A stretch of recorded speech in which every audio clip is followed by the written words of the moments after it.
Hey everybody, how you doing? This is Kaylana, the Blessed Driver here. How are ya? So today I'm going to talk really briefly, hopefully, about tipping and also about hourly guarantees, because first, that's the main topic I'm going to talk about is the hourly guarantees. And do you feel like a lot of these app-based gigs or these companies lure you in by using hourly guarantees to keep you or to control you? Okay, so first I want to just briefly talk about that because I've seen comments, I've had people that ask me questions about the hourly guarantees, and a lot of people actually leave these app-based gigs, these platforms, after the companies dissipate the hourly guarantees, or if they lower them, or if they're not able to get them the way that they want to. Now keep in mind that that these videos are just my perspective and also what I feel. Now, this may not necessarily be how you feel or how you view it, but I'm just going to tell you how I view it, okay? Now, first off, I totally understand that hourly guarantees can be a big deal, especially when, it can be slow in a particular area. But this also depends on the type of app-based gig that you're on, okay? So, okay, I'm going to give you guys a few examples, right? Instacart, right? Instacart, when they first came out, they had hourly guarantees for a while, but they recently just got rid of them. Now, there might be some hourly guarantees right now, as of the recording of this video, which is June 10th, 2018. I'm sorry, July 10th, 2018. Now, I know that they had them for a while, and they might still do them for like a few weeks just to get some people on board, but after a while, they actually get rid of them. And so at first I thought nothing of it. And the zone that I mainly worked in, first starting with Instacart, it wasn't the one I'm in now, but I think it was Orlando. I think it was Orlando or Pop. It was something. And I didn't realize that I had hourly guarantees until I started doing it, right? Even though the girl that trained us at the time was talking to us about it, but I really wasn't paying that much attention to that portion of it, okay? Long story short, hourly guarantees were there. And then when I went to my other zone, another zone here in the Central Florida area, I was so busy to the point where I rarely got an hourly guarantee, and I don't remember if I did or not, okay? I think I did around the Hurricane Irma time, but that's about it, okay? And so I started to see a lot of people get upset when they took away the hourly guarantees and they actually stopped doing the Instacart platform. I understand that. However, I started to think more about it. I said, well, I hope these people aren't getting on here just for hourly guarantees, okay? Because you just want to get on here for the minimum.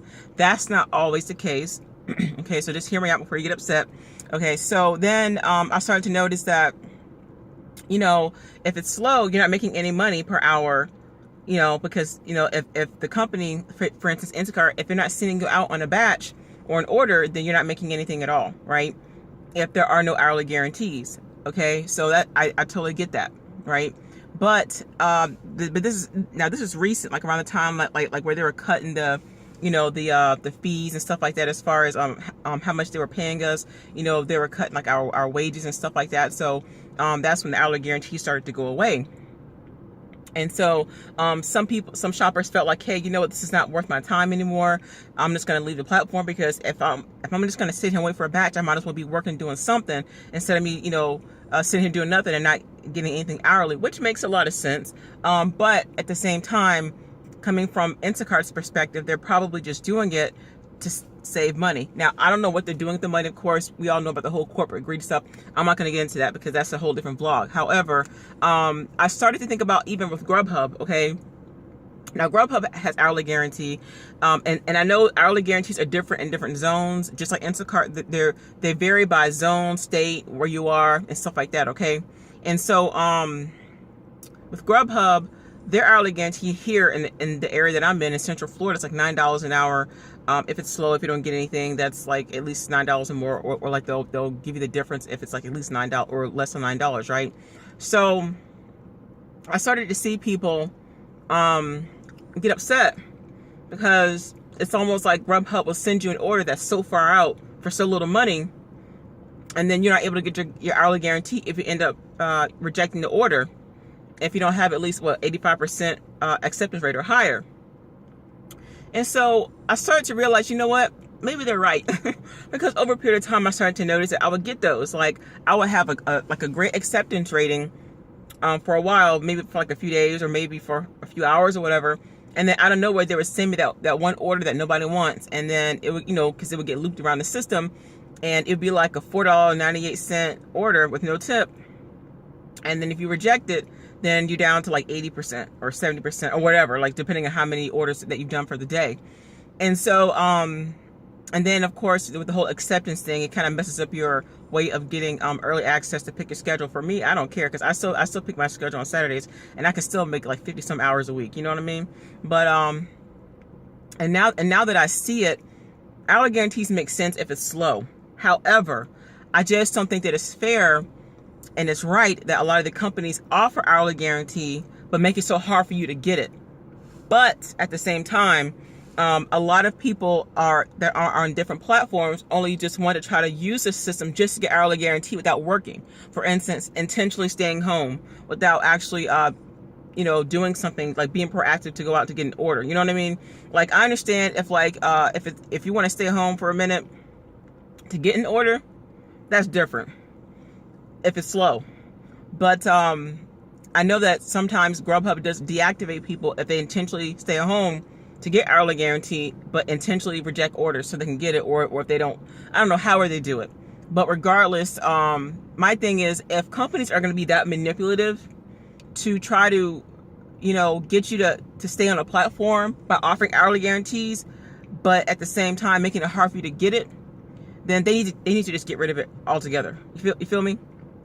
And so I think that, now, my opinion, I think that a lot of people on some of these platforms rely on hourly for the wrong reasons, because they want to get something hourly. Some of them, not all, guys, please hear me, because they want it so bad, but they don't want to work. Like, they'd rather not go to at least get close to a restaurant, or at least in an area that they could potentially make money, instead of just getting something hourly, because some people have that mindset, well, $10 is enough, $12 is enough, $8 is enough, like whatever the hourly guarantee is, without having to be proactive. Now, I understand that if you're in an area where it's just not a lot of restaurants and not a lot of business, but they still offer it, and you want to stay home, I have no opinion about that, because I don't know like what to say about that.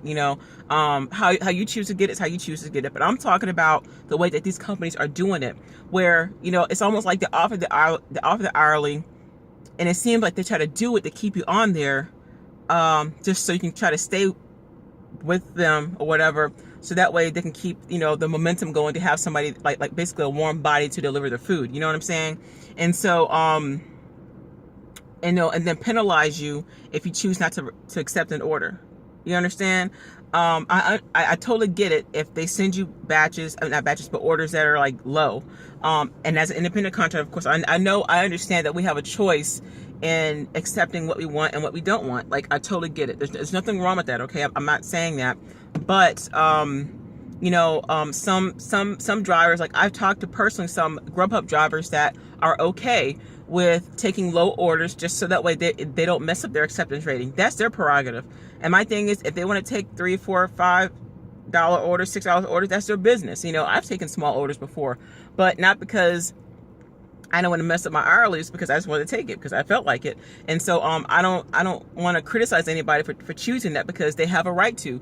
Some people feel like, I want to keep my early access to be able to pick my schedule or to make this amount of money, whatever. They have that right to do that. And so but going back to what I was saying about the hourly guarantee, I just think that it was like a good marketing tactic to use people to get people on board to shop or to pick up orders or deliveries or whatever. And then once they made enough, or whatever the case is, then they got rid of hourly, or they make it hard for you to get.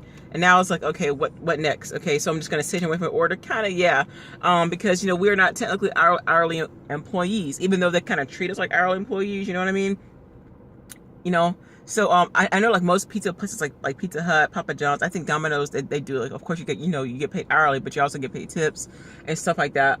But they don't look at us as employees. They look at us as independent contractors. And so I just wanted to say that that bit, because I see, especially newbies, they're not understanding how hourly guarantees work and the whole motive as the reason why some of these companies do it.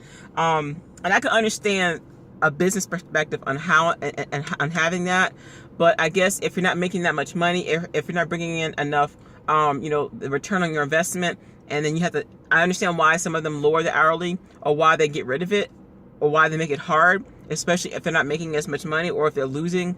I get it. However, it's wrong for them to use us or use people just to have them to come onto a platform thinking that, okay, hey, if it's slow, we'll still pay you. And then, you know, send you out on a delivery on an order that's like 40 minutes away. You understand? For like $4. That's ridiculous. You know, and then punish you for it if you don't take it. So, I mean, I see a whole bunch of stuff. And as far as the whole tipping issue goes, you know, it's kind of like the same thing, you know, where sometimes people tip on the app and you don't get it. You know, they promise you, yeah, you get great tips and stuff like that. And yeah, we do. But I just kind of feel like how they word stuff and how they market the company makes it seem like you get a whole bunch of money. Now, there are people, like, some of you guys are watching this, some of you guys make great money, and that's good, you know. But I'm just talking about the whole way that they just how they do stuff, and to me, I think that's wrong. Especially if these people are supposed to be business minded and customer minded, you know, they just use people how they feel. And then if they don't produce like they want, which is how most companies do, they'll just try to get rid of you or try to make it hard for you to make the money that you want. But at the same time, I don't think, in my opinion, I've never relied on hourly guarantee ever. You know, it's nice to get it, but it's not, my thing is, you know, if I can make more than that by picking up a couple of orders, a couple of batches, then I'll do it. But if it's slow, I know it's rough because you're not making anything. That's the way it is. But that's why we're part of an app-based gig community. And some of us have to get on different platforms, okay? Like me. I'm on different platforms, but it works out for me.